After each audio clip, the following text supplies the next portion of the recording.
রমজানের পরে ইবাদতের সবচেয়ে বড় বৃহত্তম ইবাদতের মৌসুম হলো কোনটা?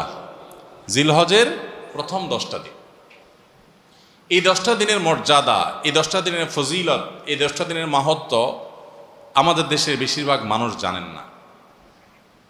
অথচ রমাদানের মর্যাদা মাশাআল্লাহ আমরা কম বেশি সবাই জানি।